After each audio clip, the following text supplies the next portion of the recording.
Malalele and Bula Maleka. Our group, as being the very first to present, will be presenting on Unit 1, which is about education and learning. Particularly, the two main concepts are traditional and modern learning within our Pacific society. Under the two main concepts, we will be individually presenting on the type of learning that occurs within the two contexts, which are formal, informal, and non-formal learning.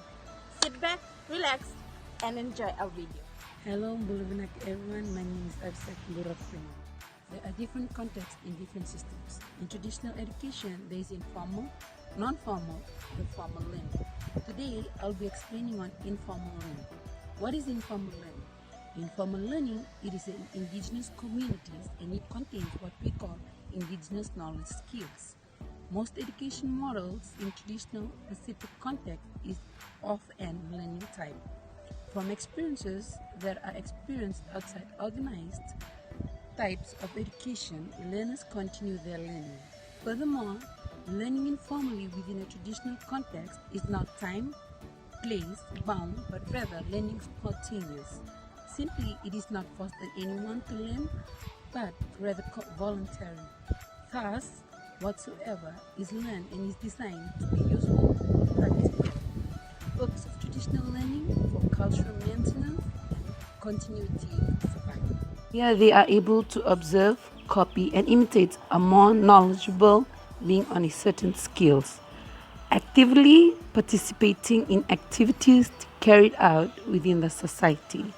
And learning usually takes place at home of the natural environment, which is the school for learning informally.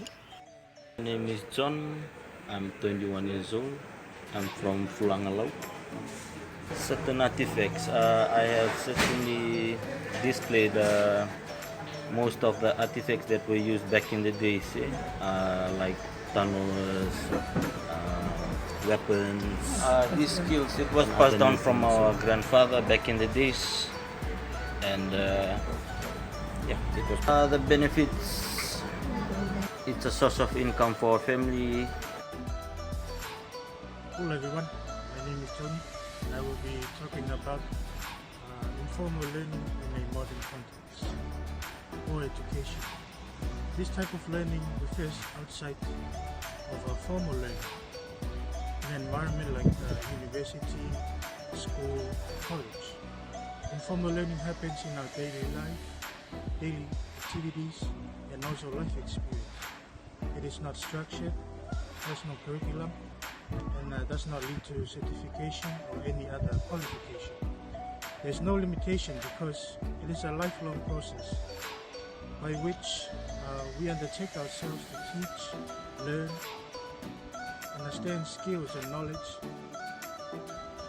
from daily life experience.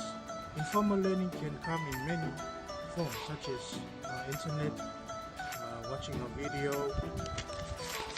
and also reading an article, and also it's, for instance, self-directed learning, going online to search for a particular recipe that you do not know of, which the internet instantly informs you about.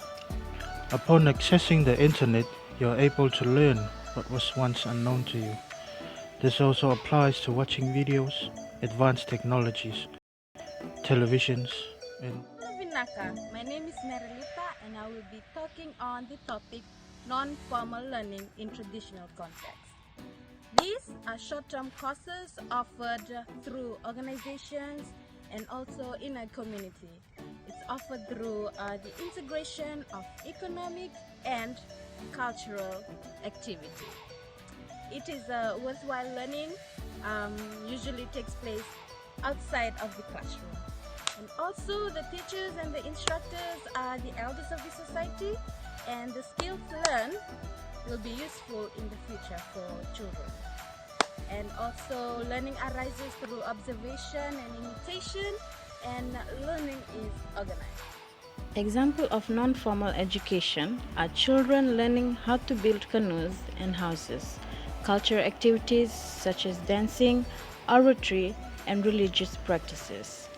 At a young age, males are encouraged to accompany their fathers or uncles when they go out for fishing and farming. First, they are made to observe, and later they will imitate the actions portrayed by their male role models. This type of learning is significant as it will be of use to them as they enter adulthood. Hello everyone, my name is Senrita. Today I'll be elaborating on non-formal education in a modern context. From all the organized education types, non-formal education in a modern context has evolved to meet the very basics in which the formal type of education have fallen short to address. It takes place outside schools and all other institutions of study that are of full-time enduring. For instance, workshops provided by the Red Cross on how to carry out CPR or how to use a first aid kit. Here we see that Red Cross is a non-governmental organization providing a worthwhile type of learning as it would be used to us someday. That which is learned is short and is a learning opportunity. It is later followed by practicals. For instance, after observing and learning what is taught, the instructor surely always gives a chance for learners to practice or exercise what they have recently acquired through learning. I'll be elaborating more on formal learning in a traditional context. Formal learning within a traditional context is usually in preparation for adulthood, what is taught and learned mainly for survival. Teachers or instructor are normally the elders of the society that have knowledge to what is being taught. While on the learning process, males are regularly assessed, which are the elders of the society. The skills will be used of to the males as they have families of their own once they are adults. However, in traditional contexts, there is no curriculum used. It takes place naturally and spontaneously. For instance, in the Fijian society, they exercise Dhurimbure. Dhurimbure is a learning process that takes place after circumcision. Upon being circumcised, the males are placed in bure, which are traditionally Fijian houses. While being housed in bures, they are trained in certain skills like hunting, farming, and other skills that must be acquired. My name is Rearito and I will be elaborating more on a type of learning that occurs in a modern context. The commonly recognized form of learning today is schooling. Its curriculum is largely specified and controlled, simply meaning that it is centralized by the Ministry of Education. They are the ones who direct what needs to be taught in a class. It is based in an institution like a school or college or simply a university. It is structured and organized. There are specialized teachers who are trained and registered. The medium form of instruction is largely English. The purpose of education is largely for change and it is simply assessment based. A specified target group in terms of enrolled students, and it is usually full-time and long-term learning. For example, formal learning takes place in a primary school setting as well as high school setting and in university as well. Here, especially primary and high school setting, students learn what is specifically organized, and for this the Ministry of Education controls what needs to be taught and learned within the confines of a classroom. For example, a teacher cannot just enter the classroom and teach about pottery making if it isn't what the ministry has specified to be taught, but rather the teacher will teach what is directed by the Ministry of Education with specific goals set.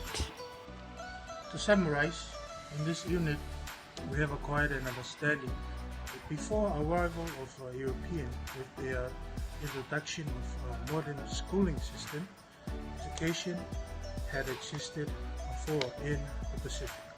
The indigenous people of the Pacific have their own way of learning and being educated later on as their learning becomes worthwhile with their backed life experiences. Hope you've enjoyed our video.